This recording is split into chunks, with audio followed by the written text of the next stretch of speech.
morning and happy Monday morning to everybody. I hope everybody had a fabulous weekend. We have a lot to cover in this video. We have, 2-3 stories because I can't keep doing separate videos on all of them.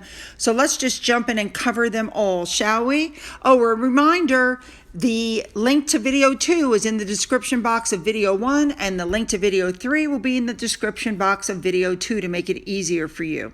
All right, let's go. We're going back to this Pat Tillman Award controversy again. They're saying that Harry faces isolation from the military community ahead of the awards show. Now, we know that he's received previous backlash from those in the military. He made comments in the Spare that were completely inappropriate. He said that the military taught him to look at these, the enemy as not people. There are very clear signs from the military. They were unhappy with many of the comments that Harry made in the Spare, and I don't think there's any doubt that many in the military felt that he broke protocol or their code of conduct, and that means a lot in the British military. Although people really liked Prince Harry initially, remember, he was one of the most beloved members of the royal family. Even those who had admiration for the Invictus Games have said that the things he wrote in the Spare were isolating and inappropriate. Even ex-Colonel Tim Collins came out after the Spare came out saying that you don't behave that way in the Army. It's not how we think. Then retired Royal Navy officer Rear Admiral Chris Parry said that his claim was just, quite frankly, distasteful. Retired Army Colonel Richard Kemp told the BBC that the claim was an error of judgment. Basically, he disgraced himself, he disgraced the military with the things that he was saying. And it is because of his distasteful comments and his attitude that a lot of Harry's military peers don't like him. How about the racial names that I showed you guys in a previous video that he called his fellow soldiers? Forget the fact that Pat Tillman's mother has even spoken out and said basically that Harry should not have this award. Forget the fact that there's a change.org petition that's going through the roof right now with numbers because they don't want Harry to have this award. Molly's mama on Twitter pointed out that when you look at these pictures of Harry, we know these were staged photos, but when you look at them, Harry didn't have any sand on him, dust, there was no dirt on his clothes or boots. His helmet even was pristine clean. His face was baby clean. His brown shirt didn't have any dirt on it. I mean, these were absolute staged photos.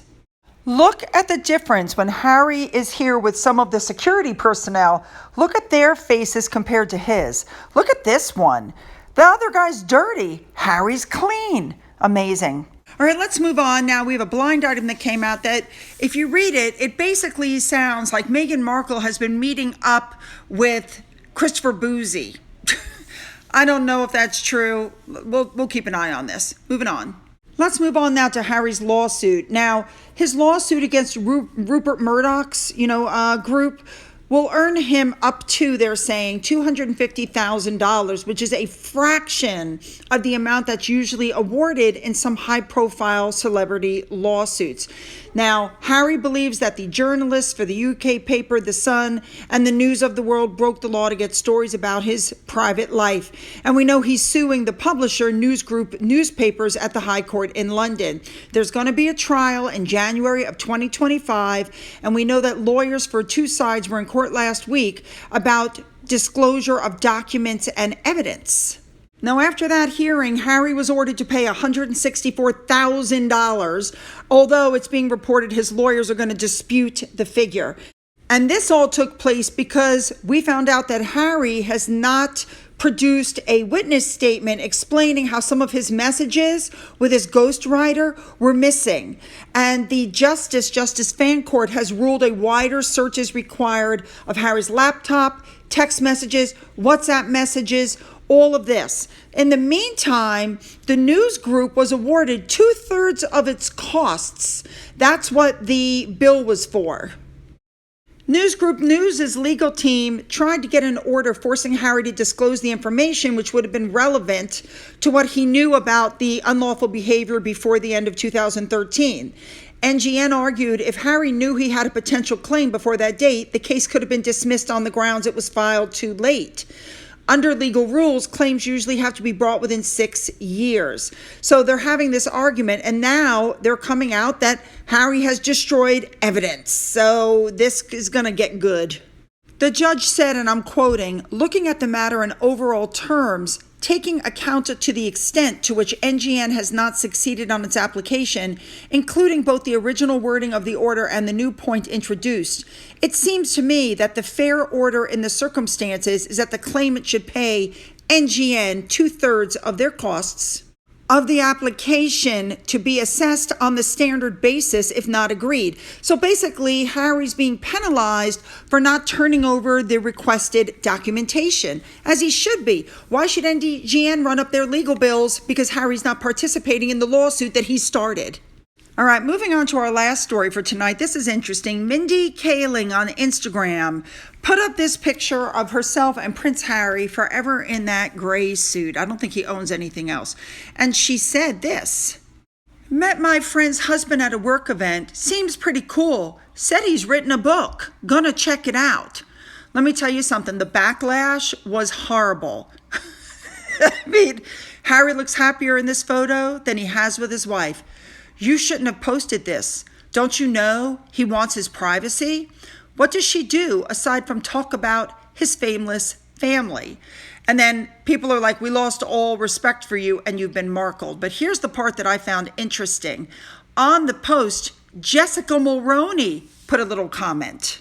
She put a heart emoji and somebody said, "Oh, Jessica, please go on Megan's cooking show." I'm guessing that woman didn't get the memo about what's really going on between them. I should tell you that another comment that was put down was, "Mindy, she's not really your friend. You know, get a grip, get a learn, get a clue." I agree. I am going to show you a few more comments, though, because I have to tell you, I ran through all of the comments that were on her Instagram, and I saw there were so many comments, and I really didn't see anything positive. Nobody had anything positive to say about this particular post. And I really am surprised that after reading all of this, she continues to try to work for Megan putting out her jam. I mean, sometimes you just don't get it. All right, you know what to do. Hit the like button, hit the subscribe button to help me with my algorithm issues. Go ahead and leave a comment here if you want, and then you're going to follow me on over to video number 2, link in the description box. Let's go.